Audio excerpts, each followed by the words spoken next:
दोस्तों, आज इस वीडियो में बात करने जा रहे हैं कि लाभ और हानि यानी प्रॉफिट एंड लॉस होता क्या है। प्रॉफिट एंड लॉस को पढ़ने के लिए सबसे पहले हम क्रय मूल्य यानी कॉस्ट प्राइस, विक्रय मूल्य यानी सेलिंग प्राइस के बारे में कुछ जानकारी प्राप्त कर लेते हैं। क्रय मूल्य यानी कॉस्ट प्राइस।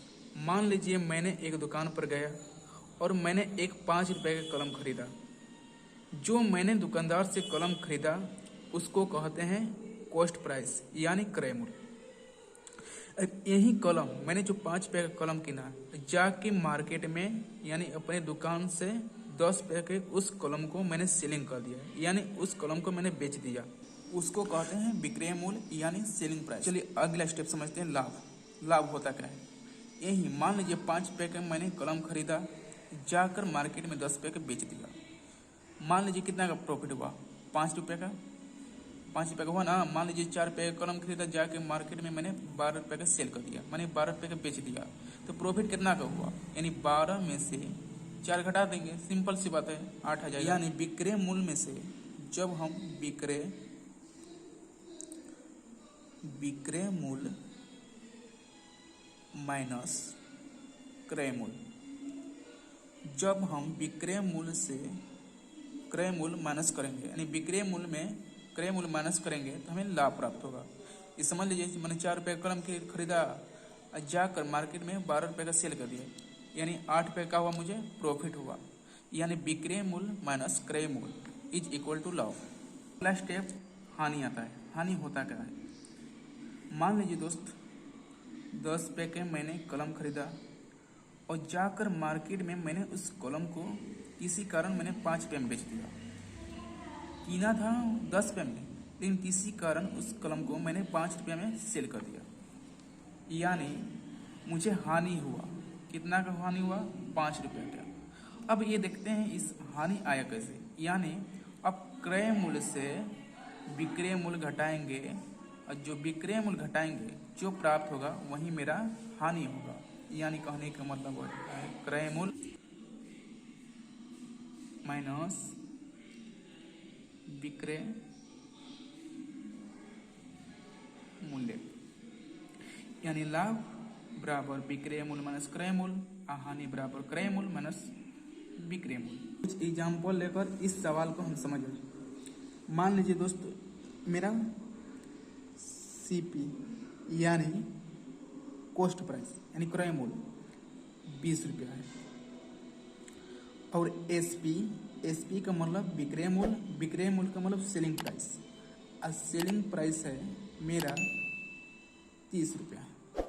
सीपी 20, एसपी 30, यानी 20 रुपये का कलम खरीदा और जाकर मार्केट में 30 रुपये का बेच दिया तो मुझे लाभ हुआ यानी प्रॉफिट हुआ, यानी लाभ हुआ।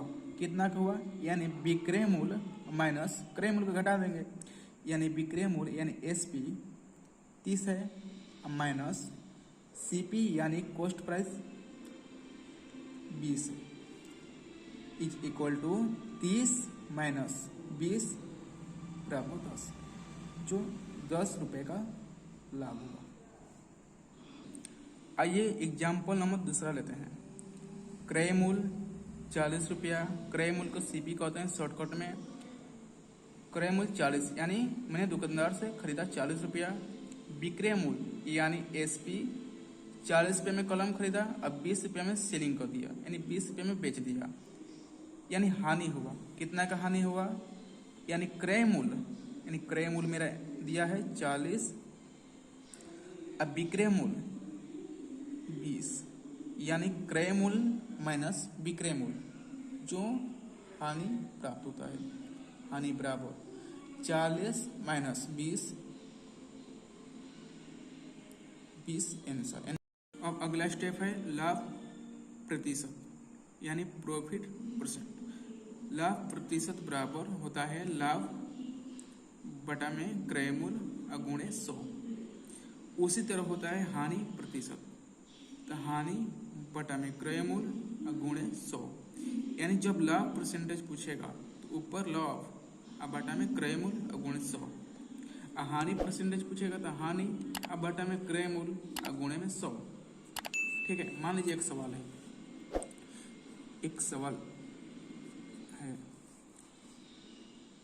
कि 20 रुपया एक वस्तु बेचने पर 20 रुपये का लाभ हुआ, यानी 20 रुपये का लाभ हुआ। उस वस्तु को मैंने 100 रुपये में खरीदा था। एक वस्तु 100 रुपये में खरीदा था, 20 रुपये का मुझे लाभ हुआ। तो लाभ परसेंटेज बताइए। क्वेश्चन मेरा यही पूछेगा, लाभ दे रहेगा 20 और सीपी मान लीजिए मेरा 100 है। सीपी 100 है तो लाभ परसेंटेज बताइए। कुछ नहीं करना है, लाभ परसेंटेज निकालना है तो लिख दीजिए लाभ परसेंट यानी लाभ प्रतिशत बराबर लाभ प्रतिशत का सूत्र होता है लाभ बटा में क्रय मूल्य और गुणे में 100। लाभ हुआ मुझे 20 रुपये का, तो 20 रुपया लिख दीजिए। क्रय मूल्य यानी जो वस्तु मैंने जिस मूल्य पर खरीदा था यानी 100 और गुणे में 100 लिख दीजिए। तो कैंसिल कर दिए 100 से 100, मेरा जो 20 हुआ वही मेरा लाभ प्रतिशत हुआ। एक वस्तु मैंने 500 रुपये में खरीदा था, यानी खरीदने का मतलब सीपी, और मैंने बेच दिया तो मुझे लाभ हो गया 50 रुपये का। विक्रय मूल्य नहीं दिया है बल्कि लाभ दिया है। लाभ कितना का हुआ? 50 रुपये का। बेचने से 50 रुपये मुझे प्रॉफिट हुआ। तो पूछेगा परसेंटेज लाभ बताइए। अब परसेंटेज लाभ का फॉर्मूला है लाभ परसेंट, और लाभ परसेंट का फॉर्मूला है लाभ अपॉन क्रय मूल्य गुणे में 100 होता है। यानी लाभ हुआ मुझे 50 रुपया, तो 50 रुपये लिख दीजिए। क्रय मूल्य कितना है? 500, तो 500 लिख दीजिए और गुणे में 100। 100 कैसा है? यानी परसेंटेज लिखने के लिए 100 से हम गुणा करते हैं ना। 00 से 00 कैंसिल, अपान तहिया 50, यानी मेरा लाभ आ गया, लाभ प्रतिशत आ गया 10, जो मेरा आंसर हो गया। एग्जाम्पल नंबर हम 3 पर बात करते हैं।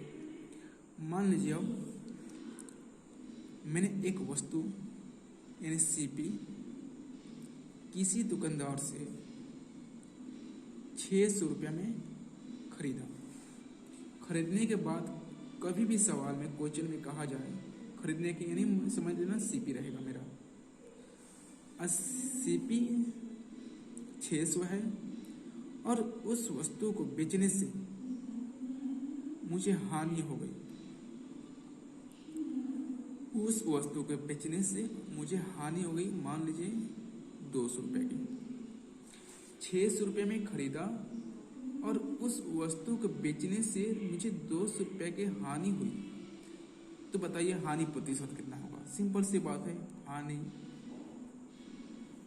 प्रतिशत यानी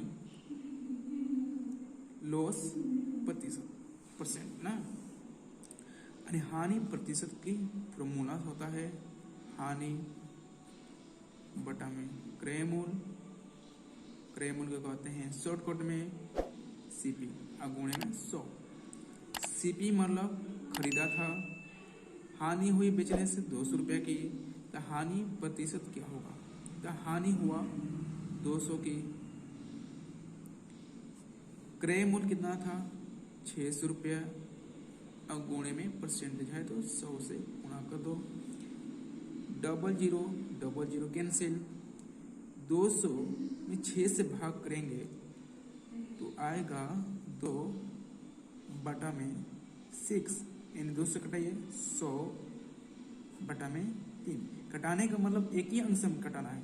अगर 2 से कटाएंगे ऊपर वाला तो 2 से कटाएंगे हम नीचे वाला को भी ना, तो 100/3, यानी इसको हल करेंगे तो लगभग मेरा आएगा आंसर 33 सही 1/3, यानी तितली का 9 99 100%। That is our answer. अगले वीडियो देखने के लिए प्लीज सब्सक्राइब, कमेंट और शेयर करें ताकि अगले वीडियो आपकी पहले मेरी वीडियो आपके तक पहुंचे।